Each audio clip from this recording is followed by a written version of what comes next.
Hello dear students, उम्मीद है कि आप सब लोग खैरियत से होंगे। हम इस वक्त मैट्रिक फिजिक्स की प्लेलिस्ट को कंटिन्यू कर रहे हैं, जिसके अंदर हम मैट्रिक फिजिक्स की एक्सरसाइज को सॉल्व कर रहे हैं।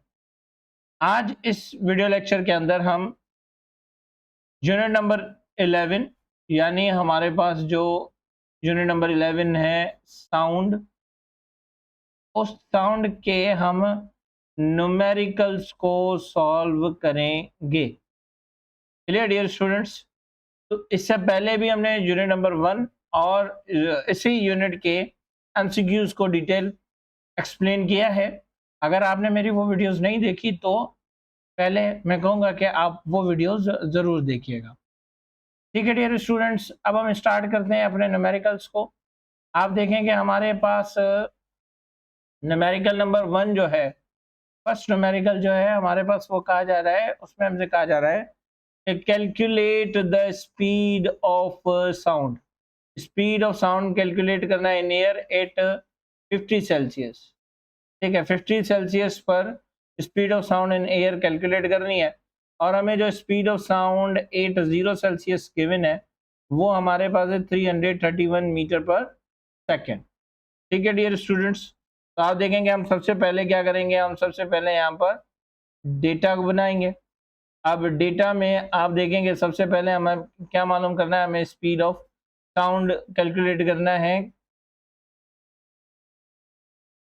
टेम्परेचर जो हमें गिवन है, जिस टेम्परेचर पर हमें फाइंड करना है, वो कितना है 50 सेल्सियस। क्लियर? हमें मालूम है कि हम टेम्परेचर को जो है वो केल्विन में मेजर करते हैं, तो इसीलिए हम सबसे पहले क्या करेंगे कि टेम्परेचर को जो कि सेल्सियस में गिवन है उसे केल्विन में चेंज करेंगे। अब केल्विन में चेंज करने के लिए हम क्या कर देंगे, हम इसको प्लस करेंगे 273 के साथ। जब मैं 50 सेल्सियस को 273 के साथ प्लस करूंगा तो ये हमारे पास आ जाएगा 223 केल्विन। ठीक है डियर स्टूडेंट्स, अब आप देखें कि हम मजीद आगे चलते हैं। स्पीड ऑफ साउंड हमें जो है वो 0 सेल्सियस पर क्या गिवन है, 0 सेल्सियस पर हमें स्पीड ऑफ साउंड गिवन है 331 मीटर पर सेकेंड। और वो टेम्परेचर हमारे पास क्या है, वो टेम्परेचर हमारे पास 0 सेल्सियस है, यानी कि 273 केल्विन। ठीक हो गई डियर स्टूडेंट्स बात यहाँ पर। अब हम क्या करेंगे कि अब हम इसको सॉल्व करेंगे। सॉल्यूशन के लिए आपको मालूम है कि हमें सुइटेबल फार्मूला चाहिए होता है। अब वो सुइटेबल फार्मूला यहाँ पर हमारे पास क्या होगा, वो सुइटेबल फार्मूला हमारे पास यहाँ पर होगा v is equal to v not under root T upon 273। इस फॉर्मूले को जो है वो हम यहाँ पर इस्तेमाल करेंगे और इसी फॉर्मूले के थ्रू हम क्या करेंगे कि अपने आंसर को कैलकुलेट करेंगे।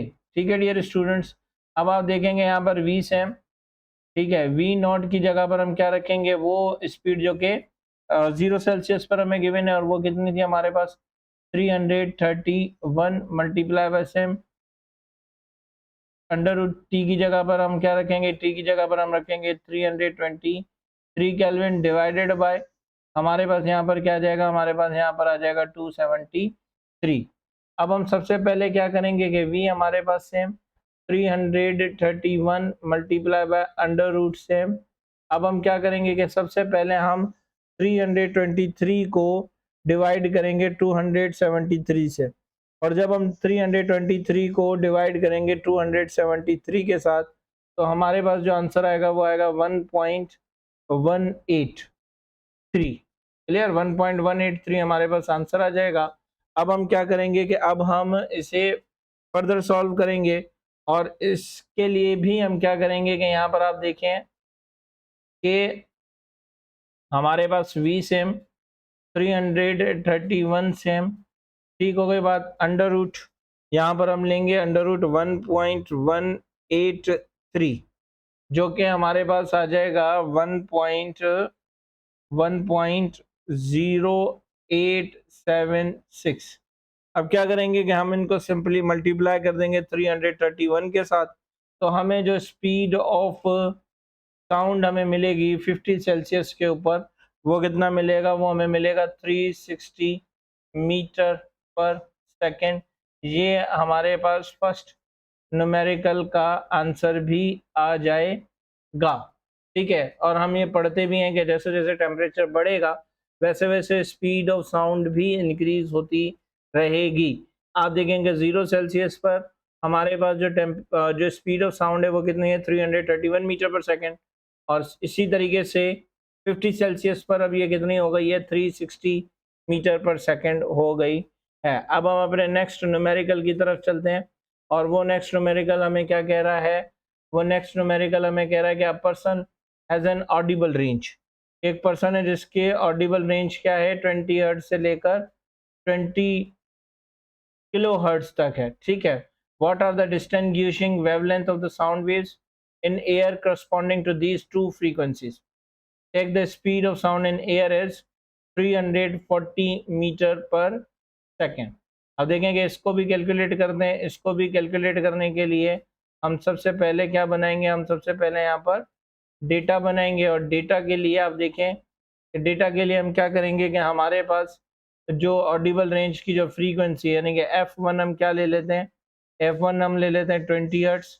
ठीक है डियर स्टूडेंट्स, F2 हम क्या ले लेते हैं, F2 हम ले लेते हैं 20 kilo hertz.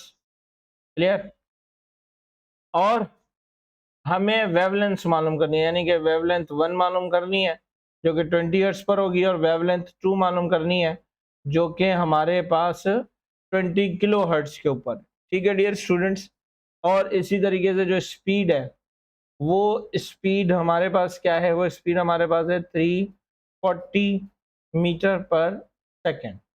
Clear dear students, अब हम क्या करेंगे कि इन्हें सॉल्व करने के लिए हम यहाँ पर सॉल्यूशन करेंगे, और सॉल्यूशन के लिए हमें चाहिए होगा सूटेबल फार्मूला। अब सूटेबल फार्मूला हमारे पास क्या होगा, सूटेबल फार्मूला यहाँ पर होगा v is equal to lambda F. हम यहाँ पर v is equal to lambda F को इस्तेमाल करेंगे। अब आप देखें कि यहाँ पर हमारे पास दो वेवलेंस मालूम करनी है, एक लेमडा 1 एक लेमडा 2। तो हम इस फार्मूला को कैसे रखेंगे, हम इस फार्मूला को रखेंगे v is equal to lambda 1 और फिर f1। सिमिलरली फिर हम दूसरी तरफ क्या रखेंगे, दूसरी तरफ भी हम रखेंगे कि v is equal to lambda 2 और f2। क्लियर डियर स्टूडेंट्स, अब आप देखेंगे v is equal to lambda 1 की जगह पर हम क्या रखेंगे, जो कि हमें मालूम करना है। अब देखेंगे हम क्या करेंगे कि v की जगह पर क्या रखेंगे, 340। क्लियर डियर स्टूडेंट्स, लेमडा 1 की जगह पर हम क्या रखेंगे, लेमडा 1 हम सेम रखेंगे क्योंकि वो हमें मालूम करना है। फ्रीक्वेंसी यहाँ पर क्या है, f1 हमारे पास है 20, तो हम यहाँ पर 20 रखें, और 20 यहाँ पर मल्टीप्लाई कर रहा है इज इक्वल टू के इस तरफ आकर डिवाइड करेगा, तो लेमडा 1 इज इक्वल टू क्या हो जाएगा, 340 डिवाइडेड बाय 20। 0 से 0 कैंसिल, 2 1 2, 2 17 34। तो लेमडा 1 जो है वो हमें मिलेगी 17 मीटर्स। तो आप देखेंगे ये फर्स्ट जो वेवलेंथ है वो हमने कैलकुलेट यहाँ पर कर ली है। ठीक हो गई डियर स्टूडेंट्स, अब हम अपने नेक्स्ट यानी कि वेवलेंथ 2 को फाइंड आउट करते हैं। अब देखेंगे F2 यहाँ पर मल्टीप्लाई कर रहा है इज इक्वल टू के इस तरफ आकर डिवाइड करेगा, तो lambda 2 is equal to V upon F2 हो जाएगा। क्लियर डियर स्टूडेंट्स, अब यहाँ पर क्या हो जाएगा, लेमडा 2 सेम V की जगह पर हम रखेंगे 340 और इसको डिवाइड करेंगे हम 20 किलो हर्ट्ज से। ठीक है ना डियर स्टूडेंट्स, 1 किलो हमारे पास किसके बराबर होता है, 1000 के, यानी कि 10 की पावर 3। अगर हम बात कर रहे हैं 20 किलो हर्ट्ज की, फ्रीक्वेंसी का यूनिट हर्ट्ज है, तो 20 किलो को हम मल्टीप्लाई करेंगे यानी कि 10 की पावर 3, 1000 के साथ मल्टीप्लाई करेंगे 20 को, तो ये 20,000 हर्ट्ज हो जाएगा। तो यहाँ पर हम 340 को डिवाइड करेंगे 20,000 हर्ट्ज के साथ। ठीक है, अब हम क्या करेंगे कि जब मैं 340 को डिवाइड करूंगा 20,000 से, ठीक है, तो हमारे पास जो आंसर आना चाहिए या हमारे पास जो आंसर आएगा वो हमारे पास क्या आएगा, वो हमारे पास आ जाएगा लेमडा 2 का जो आंसर आएगा वो आ जाएगा 0.017 मीटर। तो डियर स्टूडेंट्स, ये हमारे पास आ जाएंगे आंसर्स जो कि हमें वेवलेंथ मालूम करना था। तो होप सो कि यहाँ तक आपको बात समझ में आ गई होगी बहुत अच्छे तरीके से। अब हम अपने नेक्स्ट न्यूमेरिकल की तरफ मूव करते हैं, जो कि हमारे पास है न्यूमेरिकल नंबर 3। ये भी बड़ा आसान सा न्यूमेरिकल है। आप इसमें देखें कि ये हम यहाँ पर हमसे क्या कहा जा रहा है, यहाँ पर हमसे कहा जा रहा है कि a ship uses ultrasonic pulses. ठीक है, एक शिप है जो कि क्या यूज कर रहा है, वो यूज कर रहा है अल्ट्रासोनिक पल्सेस। ठीक है dear students, to measure the depth of the submarine beneath the ship, a sound pulsing is transmitted into the sea and the echo from the seabed is received after 40 milliseconds. The speed of the sound in sea water is 1480 meter per second. Calculate the deepness of the submarine. अब आप इसको इस तरीके से लें कि मान लें कि यहाँ पर हमारे पास जो है वो एक शिप है। ठीक है, हम इस शिप को ले लेते हैं, जिसमें से क्या हो रहा है कि एक सिग्नल्स जो है वो ट्रांसमिट हो रहे हैं और ट्रांसमिट होकर यहाँ पर जो सी बेड है उसके साथ टकरा कर ये वापस जा रहे हैं। क्लियर डियर स्टूडेंट, इस तरीके से वापस आ रहे हैं। हमें ये बताना है कि ये डेप्थ कितनी है, ये डेप्थ हमें बताना। अब देखेंगे सबसे पहले हम यहाँ पर क्या कर लेते हैं कि सबसे पहले यहाँ पर हम डेटा बना लेते हैं और डेटा के लिए आप देखेंगे हम क्या क्या चीज़ें यहाँ से कलेक्ट करते हैं। सबसे पहले तो हमसे कहा जा रहा है कि अल्ट्रासोनिक पल्सेस इस्तेमाल की जा रही हैं। ठीक है, और इको क्रिएट हो रहा है 40 मिली सेकेंड्स में। तो यानी कि टाइम जो हमें गिवन है वो टाइम कितना है, 40 मिली सेकेंड्स। अब 40 मिली सेकेंड्स, एक मिली जो है वो हमारे पास, एक मिली हमारे पास बराबर होता है 1000। ठीक है, तो मिली सेकेंड को सेकंड में कन्वर्ट करने के लिए हम क्या करेंगे, हम 40 को डिवाइड कर देंगे 1000 के साथ। जब मैं 40 को डिवाइड कर दूंगा 1000 के साथ, तो मुझे जो टाइम मिलेगा वो टाइम क्या मिलेगा, मुझे वो टाइम मिलेगा 0.040 सेकेंड। अब जो speed of sound in sea water है, स्पीड हमारे पास कितनी है, स्पीड हमारे पास है 1480 metre per second. Clear dear students, ठीक हो गई बात यहाँ पर। अब हमें डीपनेस मालूम करनी है, यानी कि डेप्थ मालूम करनी है, और डेप्थ से मुराद हम यहाँ पर डी डिस्टेंस को भी ले लेते हैं ताकि हम आसानी से इसको फाइंड आउट कर सकें। अब देखें कि अगर हम सॉल्यूशन करें और सुइटेबल फार्मूला की बात करें, तो यहाँ पर जो फार्मूला हम इस्तेमाल करेंगे वो फार्मूला हम इस्तेमाल करेंगे d is equal to B multiply by. ठीक है डियर स्टूडेंट्स, अब अगर मैं d is equal to v multiply by T की बात करता हूँ, तो d से v हमारे पास क्या है, v हमारे पास है 1480 मल्टीप्लाई बाय टी, यहाँ पर क्या है, टाइम यहाँ पर हमारे पास है 0.040 सेकेंड्स। क्लियर। अब अगर मैं इन दोनों को मल्टीप्लाई करता हूँ, यानी कि मैं क्या करता हूँ 1480 को जब मैं मल्टीप्लाई करूँगा 0.040 से, तो मेरे पास जो आंसर आएगा वो आंसर आएगा 59.2 मीटर्स। ठीक है डियर स्टूडेंट्स, ये टोटल जो डिस्टेंस है ये हमने मालूम किया है, या आप समझेंगे ये वो पल्स का टोटल डिस्टेंस है जो कि उसने कैलकुलेट किया, यानी कि पल्स जो यहाँ से नीचे आई और टकराने के बाद ऊपर गई। हमें क्या मालूम मालूम करना है, हमें सिर्फ डेप्थनेस बतानी, तो इस टोटल डिस्टेंस का हाफ हो जाएगा। तो हम यहाँ पर क्या करेंगे कि d इज इक्वल टू 59.2 को सिंपली डिवाइड कर देंगे 2 के साथ। जब मैं 59.2 को 2 से डिवाइड करूँगा तो मेरे पास जो आंसर आएगा वो आंसर हमारे पास क्या आएगा, वो आंसर हमारे पास आएगा 29.6 मीटर्स। तो होप्स हो कि यहाँ तक भी आपको बात बहुत अच्छे तरीके से समझ में आ गई होगी। अब डियर स्टूडेंट्स, हम अपने नेक्स्ट न्यूमेरिकल की तरफ चलते हैं, जो कि हमारे पास है न्यूमेरिकल नंबर 4, और ये आज का हमारा लास्ट न्यूमेरिकल होगा, बल्कि इस एक्सरसाइज का लास्ट न्यूमेरिकल। इसमें क्या कहा जा रहा है कि at night bats eat pulses of sound to detect their prey. The speed of sound in air is 340 meter per second. A bat emits a pulse of the sound of wavelength 0.0080 meter. Calculate the frequency, हमें calculate करनी है frequency of the sound. ठीक है, आप देखेंगे हम data बना लेते हैं ताकि आपके लिए भी थोड़ा सा आसान हो जाए और हम इसे इजीली कैलकुलेट भी कर सकें। क्या क्या जा रहा है कि रात के दौरान पेट्स जो हैं, चमगादड़ जो हैं, वो साउंड पल्सेस का इस्तेमाल करते हैं अपने प्रे को डिटेक्ट करने के। ठीक है, अब आप देखें कि अगर मैं यहाँ पर एक बेट बना भी लेता हूँ, ठीक, इससे आप बेट ही कंसीडर करें।